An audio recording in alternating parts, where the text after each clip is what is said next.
आखिर कैसे हम किसी के भी मन की बातें पढ़ सकते हैं, इसके पीछे कौन से तरीके छुपे हुए हैं, वही हम एक कहानी के माध्यम से जानेंगे। तो चलिए उस कहानी की शुरुआत करते हैं।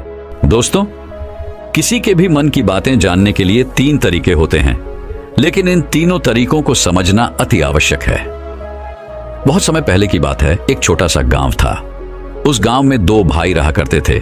बड़ा भाई अंधा था, जिस कारण वो हमेशा घर पर ही बैठा रहता था, और छोटा भाई खेती किया करता था।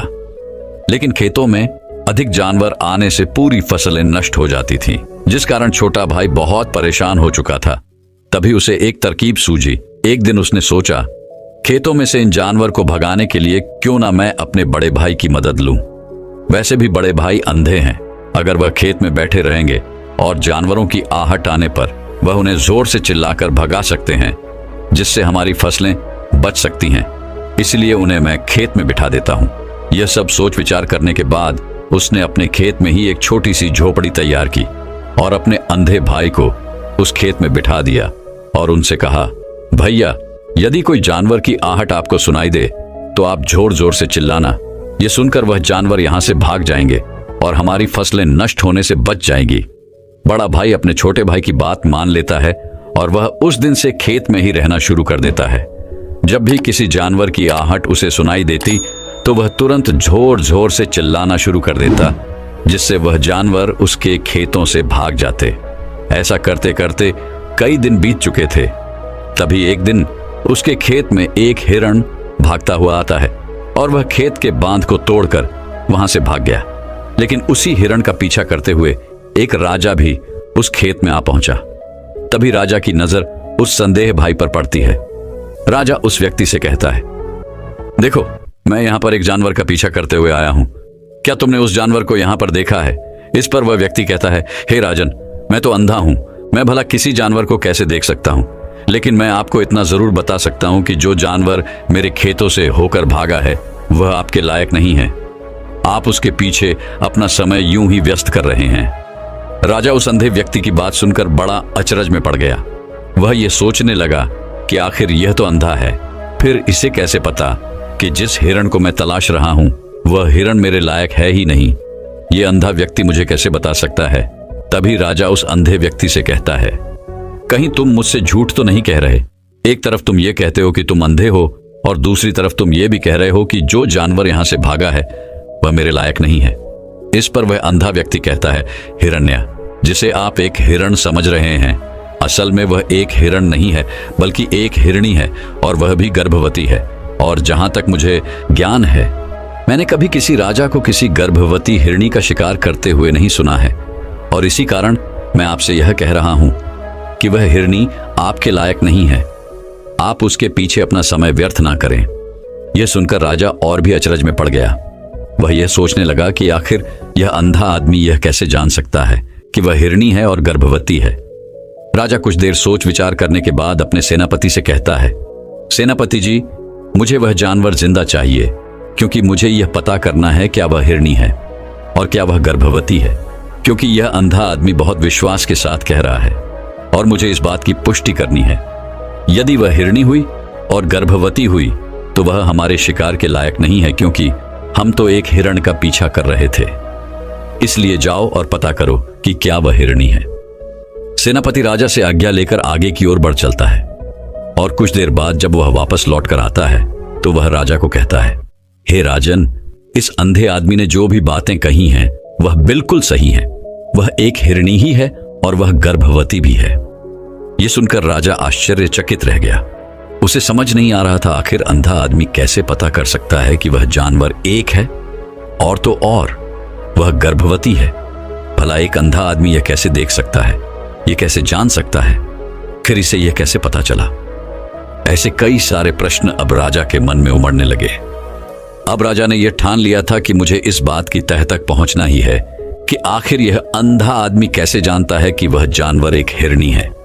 यह सोचकर राजा उस अंधे आदमी के पास जाता है और उस अंधे आदमी से कहता है, देखो, मैं यह तो नहीं जानता कि तुम सचमुच अंधे हो या नहीं, लेकिन मैं तुमसे एक बात जानने आया हूं। क्या तुम मेरे प्रश्न का सही सही जवाब दोगे? इस पर अंधा व्यक्ति कहता है, हिरण, आप जो कुछ पूछना चाहते हैं मुझसे पूछ सकते हैं, मैं आपको बिल्कुल सच सच जवाब दूंगा। इस पर राजा कहता है, देखो, एक तो तुम कहते हो कि तुम अंधे हो, और दूसरी तरफ तुमने यह बता दिया कि जिस जानवर का पीछा मैं कर रहा हूं वह एक हिरनी है, और तो और वह गर्भवती भी है। आखिर तुम्हें यह कैसे पता चला? तुम्हारे खेत में और भी तो जानवर आते होंगे, और भी तो जानवर यहां से गुजरते होंगे, फिर तुमने यह कैसे अंदाजा लगाया? तभी वह अंधा व्यक्ति राजा से कहता है, हे राजन, आप जिस हिरनी का पीछा कर रहे थे वही हिरनी जब मेरे खेत में आई, उसकी रफ्तार और उसके भागने की आहट से मुझे यह एहसास हो चुका था कि यह एक हिरनी है, और मेरे खेत की जो बांध है वह बहुत छोटी है, उसकी ऊंचाई ज्यादा नहीं है। यदि कोई हिरण होता तो उस बांध को बड़ी आसानी से लांघ जाता, लेकिन वह हिरनी इस बांध को तोड़कर भागी है, और यदि वह इस बांध को छलांग लगाकर पार करने का प्रयास करती तो इससे उसके बच्चे को खतरा होता, और इसी बात से मैंने यह पता लगा लिया कि वह गर्भवती है। इस कारण वह ज्यादा ऊंची छलांग न लगाकर मेरे खेत की बांध को तोड़ते हुए भाग गए। इस पर राजा के मन में एक और प्रश्न उठा। राजा ने कहा, किंतु तुम्हें कैसे पता चला कि वह एक हिरनी ही है? और भी तो कोई जानवर यहां पर आ सकते हैं। इस पर वह अंधा व्यक्ति कहता है, हिरण, मैं पूरा दिन सुबह शाम यहीं पर बैठा रहता हूं, और मेरी सुनने की शक्ति बहुत तेज है। मैं यह भाप जाता हूं कि कौन सा जानवर मेरे खेत में आया है, और उसी के आधार पर मैं जोर जोर से चिल्लाता हूं ताकि वो मेरे खेत से भाग जाए और मेरे खेत की फसलों को नष्ट ना कर पाए। राजा उस अंधे आदमी का यह जवाब सुनकर पूरी तरह से संतुष्ट हो चुका था। वह मन ही मन यह सोच रहा था कि आदमी भले ही अंधा हो, लेकिन यह तो बड़ा ज्ञानी मालूम पड़ता है। इस आदमी से कुछ ना कुछ तो काम निकलवाना ही चाहिए। यह विचार लिए हुए राजा वहां से वापस अपने महल की ओर लौट जाता है। राजमहल पहुंचते ही राजा उस अंधे व्यक्ति से कहता है, आप तो बड़े ज्ञानी व्यक्ति हैं, आपको किसी भी बात का पता बड़ी आसानी से चल जाता है। आज मैंने आपको यहाँ पर इसलिए बुलाया है क्योंकि मैं आपसे यह जानना चाहता हूँ कि मेरी पत्नी पतिव्रता है या नहीं। इस पर वह अंधा व्यक्ति कहता है, हे राजन, यह कैसा प्रश्न हुआ? इस पर राजा कहता है, मैंने आपसे बिल्कुल उचित प्रश्न किया है, मुझे इस प्रश्न का उत्तर दीजिए। इस पर वह अंधा व्यक्ति कहता है, हे राजन, ये सारी बातें जाने दीजिए। आपकी शादी को इतने साल बीत चुके हैं, और अब आप यह बात क्यों जानना चाहते हैं? आपके मन में ऐसे प्रश्न क्यों उठ रहे हैं? इस पर राजा जिद करते हुए कहता है, देखिए, आपको मुझे इस प्रश्न का उत्तर तो देना ही होगा। यदि आप मुझे इस प्रश्न का उत्तर नहीं देंगे तो मैं आपको मृत्यु दंड दे दूंगा। राजा के मुख से यह बात सुनकर वह अंधा व्यक्ति कहता है, हे राजन, यदि आप इस प्रश्न का उत्तर चाहते हैं तो उसके लिए आपको मेरा एक काम करना होगा। राजा कहता है, बोलो, मुझे क्या काम करना होगा? इस पर व्यक्ति कहता है, इसके लिए आपकी पत्नी को मेरे साथ कमरे में अकेले छोड़ना होगा।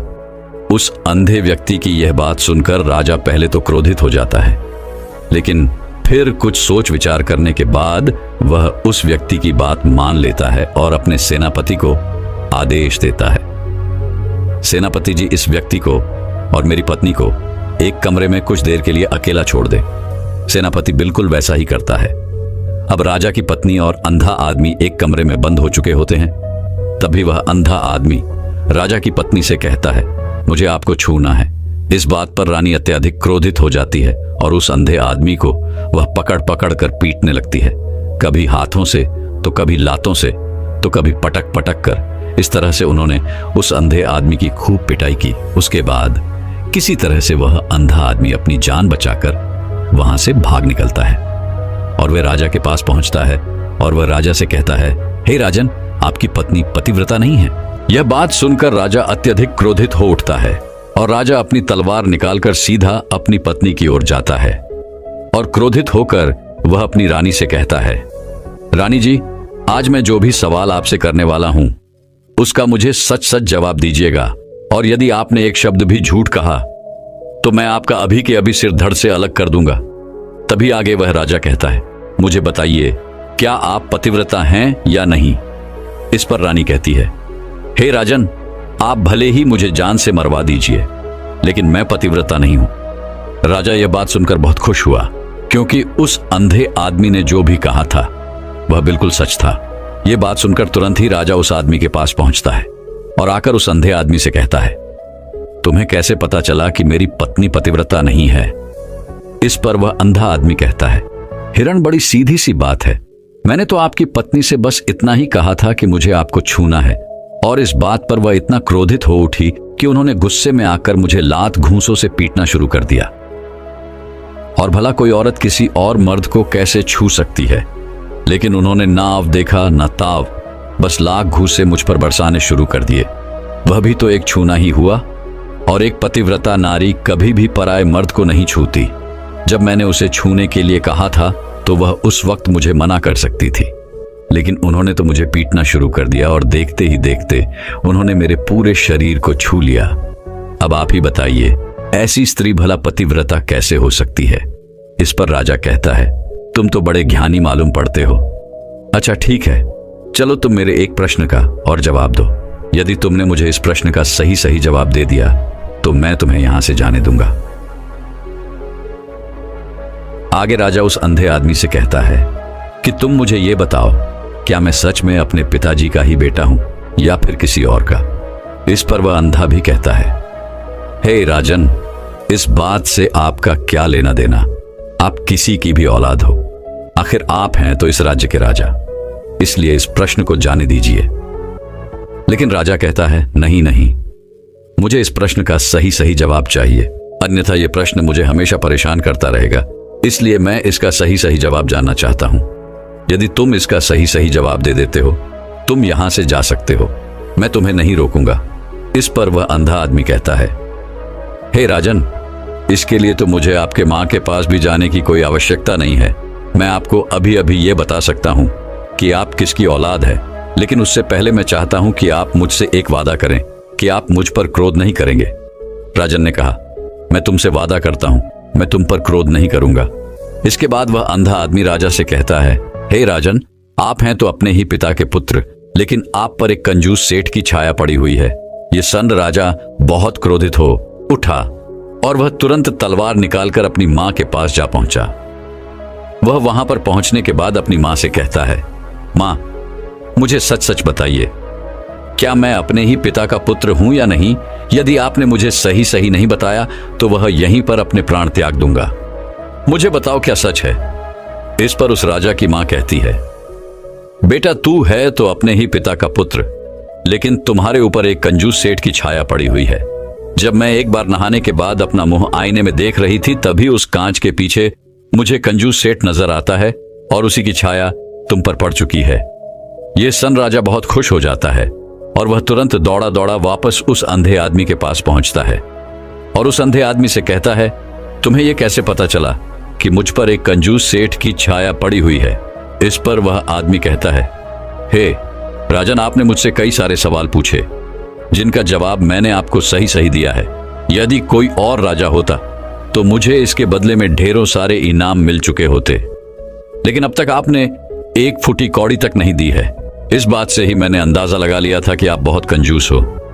यह बात सुनकर राजा जोर जोर से हंसने लगा और कहता है कि आप जो भी मांगेंगे वह मैं आपको अवश्य दूंगा, लेकिन मुझे यह बताओ कि तुम्हें कैसे पता चल जाता है कि कौन सी बात सही है और कौन सी गलत? तुम किसी भी बात का इतना सटीक और सही जवाब कैसे दे पाते हो? इस पर वह अंधा आदमी कहता है, हे राजन, मैं तो वैसे ही अंधा हूं। यदि मेरी आंखें होती तो मैं किसी की भी मन की बातें बड़ी सरलता से जान लेता। मन की एक भाषा होती है और यह भाषा मनुष्य के शरीर के व्यवहार के रूप में देखी जा सकती है। उसकी आंखों से, उसके होठों से, उसके काम करने के तरीके से, उसकी क्रियाओं से पता किया जा सकता है कि उसके मन में क्या चल रहा है। उसके आधार पर हम किसी के भी मन की बातें जान सकते हैं। लेकिन मैं तो अंधा हूं, मैं देख नहीं सकता, इसलिए मैं क्रियाओं से देखता हूं। यदि मुझे कोई बात जाननी हो तो अगले आदमी को कुछ काम देना पड़ता है, जिस पर वह व्यक्ति किस प्रकार काम करता है, किस तरीके से इस काम को करता है, उसके आधार पर ही मैं यह पता कर पाता हूं कि उसके मन में क्या चल रहा है। तभी वह राजा कहता है, तो क्या इसका अर्थ यह हुआ कि मैं भी किसी के मन की बातें जान सकता हूं? इस पर वह अंधा आदमी कहता है, हिरण, अवश्य आप भी किसी भी व्यक्ति के मन की बात जान सकते हैं, किंतु उससे पहले आपको अपने ऊपर काम करना होगा और वह काम है अपने मन को शांत करना, अपने मन को वर्तमान में लाना होगा, जिसके लिए मैं आज आपको 3 तरीके बताने वाला हूं। और यह तीनों ही तरीके बड़े ही आसान और सरल हैं। किंतु हे राजन, उससे पहले आपको एक काम करना होगा, अपने मन को एकाग्र करना होगा। जब हम अपने मन को एक आग्रह करते हैं, अपने मन को वर्तमान में लाते हैं, तो हम दूसरे के मन की बात जान सकते हैं, क्योंकि वह आदमी अभी भी अपने मन में वर्तमान में ही सोच रहा है और हमें भी मन को वर्तमान में ही लाना होगा। तभी हम उसके मन की बातें जान सकते हैं। यदि हम अतीत में हुई घटनाओं के बारे में सोच रहे हैं, तो वह जो अगला आदमी वर्तमान में सोच रहा है, वर्तमान में अपने मन में बात कर रहा है, वह हम कैसे जान पाएंगे? क्योंकि हम तो अतीत की घटनाओं में डूबे हुए हैं। इसलिए किसी के भी मन की बात जानने के लिए सबसे पहले हमें हमारे मन को एक आग्रह करना होगा, उसे वर्तमान में लाना होगा। आगे वह व्यक्ति राजा से कहता है, हे राजन, जो 3 तरीके मैं आपको बताने वाला हूं, इन 3 तरीकों से बड़ी आसानी से किसी के भी मन की बातें जान सकते हैं। उसके बाद वह अंधा आदमी राजा से कहता है, हे राजन, जो सबसे पहला तरीका है वह है आंखों पर ध्यान देना। किसी व्यक्ति से बात करते वक्त उसकी आंखों में देखना, उसकी आंखों पर ध्यान देना जो सबसे ज्यादा जरूरी है, क्योंकि आंखें बोलती नहीं पर बहुत कुछ कह जाती हैं। यदि हम किसी व्यक्ति की आंखों के इशारों को समझना सीख जाएं, हम यह जान पाएंगे कि व्यक्ति के दिमाग में क्या चल रहा है, वह क्या सोच रहा है और अभी वह क्या करने वाला है।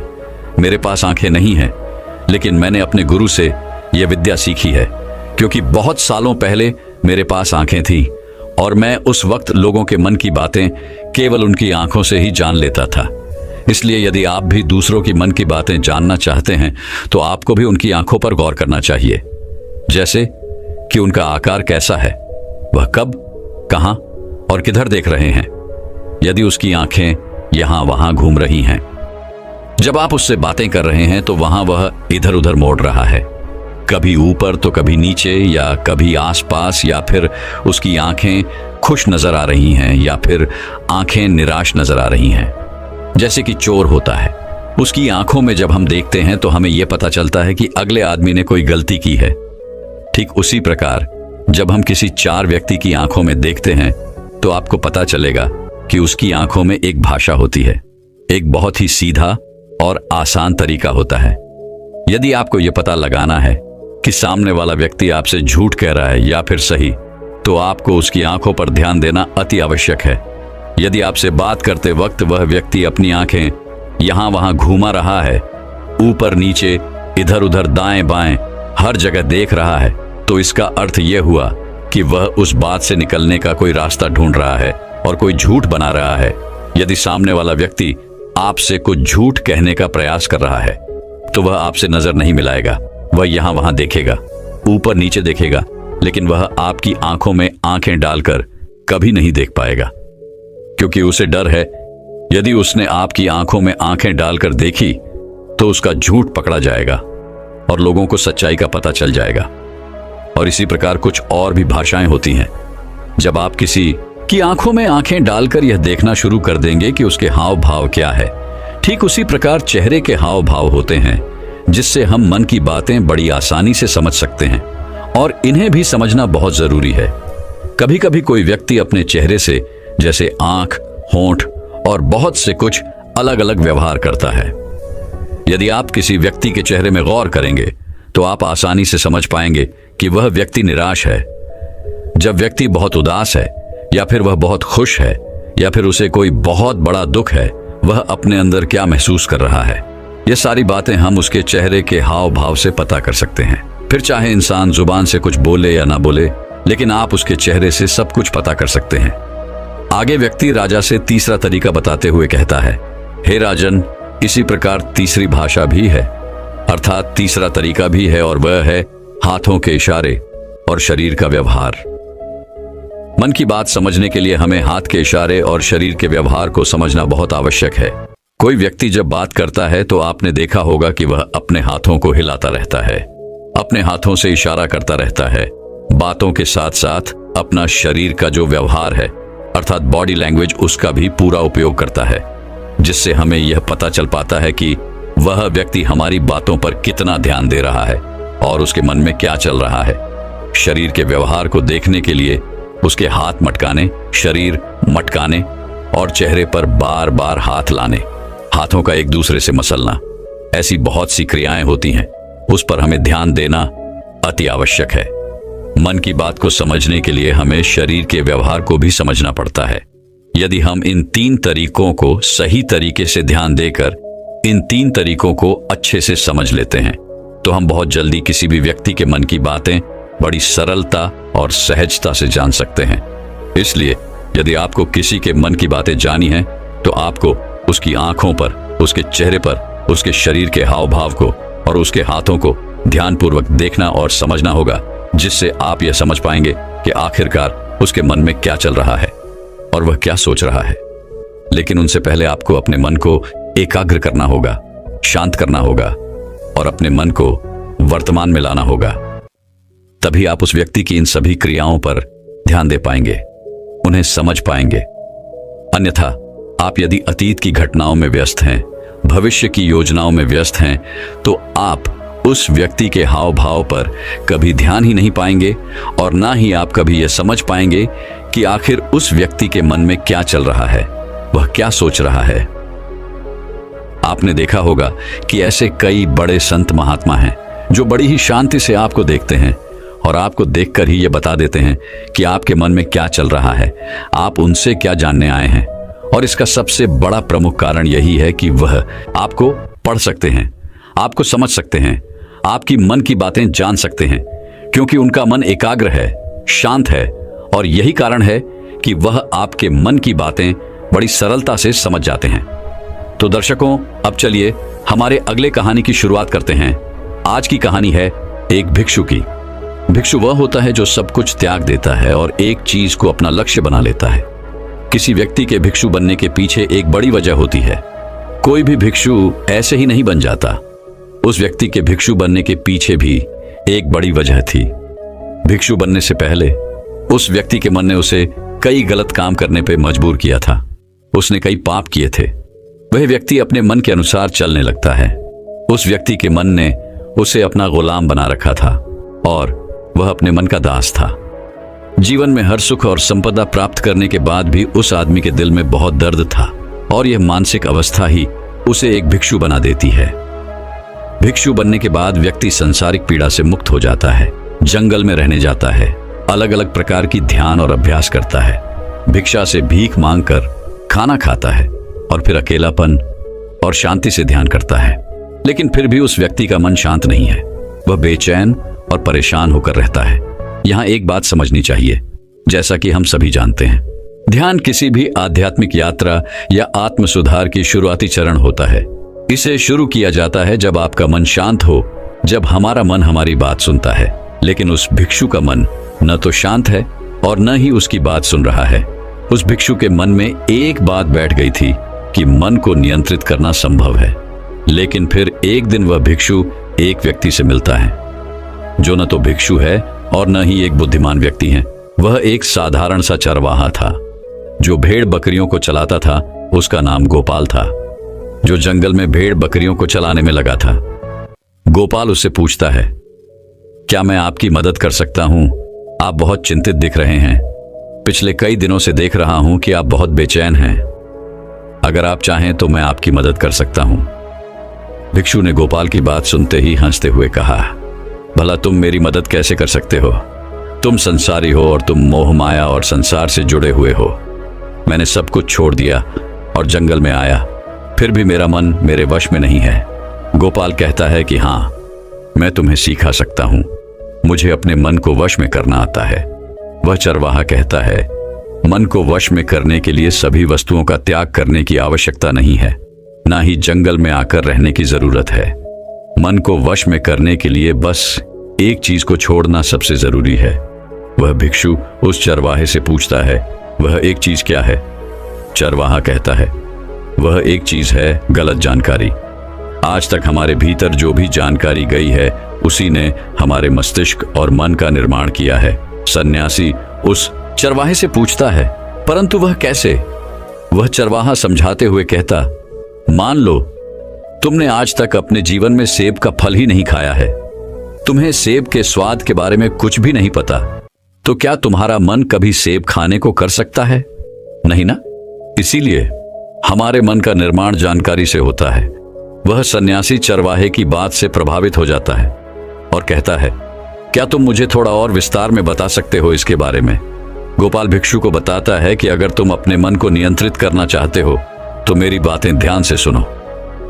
तुम अपने मन को नियंत्रित कर सकते हो जब तुम अपने मन की जड़ों को देख पाओगे। मन का निर्माण जानकारी से होता है और हमारे शरीर में जानकारी के 5 प्रवेश द्वार होते हैं। पहला, आंख। अपनी आंखों से जो कुछ भी देखते हैं, अच्छा या बुरा, वह सब हमारे मन की याददाश्त में इकट्ठा होता रहता है। दूसरा, कान। जो कुछ भी हम अपने कानों से सुनते हैं हमारे मन में वैसे ही बीज के रूप में बोया जाता है। तीसरा, जीभ। जिस भी चीज का स्वाद हम ले लेते हैं वह हमारे मन की याददाश्त में अंकित हो जाता है। चौथा है नाक। जो एक बार सूंघ लेते हैं, चाहे वह सुगंधित हो या दुर्गंध, वह हमारे मन में दर्ज होता है। और पांचवा है स्पर्श। जिस चीज को हम एक बार छू लेते हैं, स्पर्श कर देते हैं, उसकी याददाश्त हमारे मन में कहीं ना कहीं अंकित हो जाती है। इन 5 और शारीरिक द्वारों से जो भी जानकारी हमारे अंदर प्रवेश करती है वह जानकारी बीजों के रूप में जमा हो जाती है और धीरे धीरे वृक्ष बनते हैं। हमारा मन मिट्टी की तरह है जिसमें बीज बोए जाते हैं और हमारी बुद्धि बीज बोने वाले किसान की तरह है। अगर हमारी बुद्धि गलत जानकारी के बीजों को सही जानकारी के बीज समझकर बो देगी और भविष्य में जब वह बीज वृक्ष बनेगा तो भविष्य में वह पेड़ खराब फल देगा। हमारा मन एक उन्नति के काबिल किसी खेती की तरह है जिसमें हम जो भी बीज बोते हैं वह हमारे अंदर उग जाते हैं। जैसे कि एक किसान ध्यान से सही बीज चुनकर उगता है ताकि उसकी फसल भरपूर और फलदार हो, हमें भी अपने मन को सच और सकारात्मक विचारों से सजाने की जरूरत होती है। जैसे कि एक माली अपने उद्यान की देखभाल करता है, हमें भी अपने मन की देखभाल करनी चाहिए, सच्चे विचारों, अनुभवों और जानकारियों से इसे पोषित करके। इस तरीके से हम अपने अंदर एक समृद्ध भावनाओं, समझदारी और विकास के वृक्षों को खूबसूरती से फूलने देते हैं। तुम्हारा मन तुम्हारे बस में इसीलिए नहीं है क्योंकि तुमने पहले से ही अपने मन में बहुत सारे गलत बीज बो रखी हैं और अब वह बीज बड़े वृक्ष बन चुके हैं। वह सन्यासी उस चरवाहे से पूछता है, अब मैं क्या करूं? क्योंकि अब तक मैंने बहुत सारे गलत बीज बो डाले हैं और मैं उन्हें उखाड़ नहीं सकता। गोपाल भिक्षु से कहता है, तुम अब तक अज्ञानता और अनजाने में गलत बीज बो रहे थे, लेकिन अब से सच्चे मन से सही बीज बोना शुरू करो। अगर अंदर हजारों गलत बीज हैं तो क्या हुआ? अब तैयार हो जाओ लाखों सही बीज उगाने के लिए। तुम्हें बस ध्यान देना होगा, यह देखना कि इन 5 द्वारों के माध्यम से तुम्हारे अंदर कौन सी जानकारी जा रही है और जो जानकारी आ रही है वह सही है या नहीं। भिक्षु पूछता है, ये कब तक करना होगा? गोपाल कहता है, पूरी जिंदगी। जैसे तुम हर दिन अपने पेट को अच्छा खाना देते हो, ठीक उसी तरह हर दिन अपने मन को भी अच्छी जानकारी और सही विचार दो। जीवन में हर दिन हर पल तुम्हारे सामने 2 विकल्प होंगे जिनमें से एक सही होगा और दूसरा गलत, लेकिन तुम्हें हर बार सही विकल्प का चुनाव करना होगा। हमेशा याद रखना, सही चुनाव करने से तुम्हें अंदर दुख हो सकता है, तुम तकलीफ भी हो सकती है, लेकिन वह तकलीफ कुछ समय के लिए ही होगी। तो चाहे अंदर तुम्हारे कितना भी दर्द हो, तुम्हें हर बार सही विकल्प का चुनाव करना होगा। जितनी बार तुम सही चुनते हो उतने ही अधिक सही बीज तुम्हारे अंदर बोए जाएंगे और जिस दिन तुम्हारे अंदर सही बीजों की संख्या गलत बीजों की संख्या से अधिक हो जाएगी, उस दिन तुम्हारा मन तुम्हारे नियंत्रण में होगा। लेकिन उस दिन के लिए तुम्हें आज से ही अपने प्रयास को जारी रखना होगा। भिक्षु गोपाल के बातों को समझ जाता है। दोस्तों, मैं उम्मीद करता हूं कि यह कहानी सुनने से आपके जीवन में अच्छे बदलाव आए होंगे। आपको इस वीडियो से क्या सीखने मिला ये कमेंट करके जरूर बताइए और अपने परिवार, दोस्तों या आपके करीबी इंसान के साथ ये कहानी शेयर करके उन्हें भी इस ज्ञान से परिचित करवाए। बाकी अगर आपको यह वीडियो दिल से अच्छी लगी हो तभी इस वीडियो को लाइक कर देना और आपने अब तक इस चैनल को सब्सक्राइब न किया हो तो चैनल को सब्सक्राइब भी जरूर कर देना।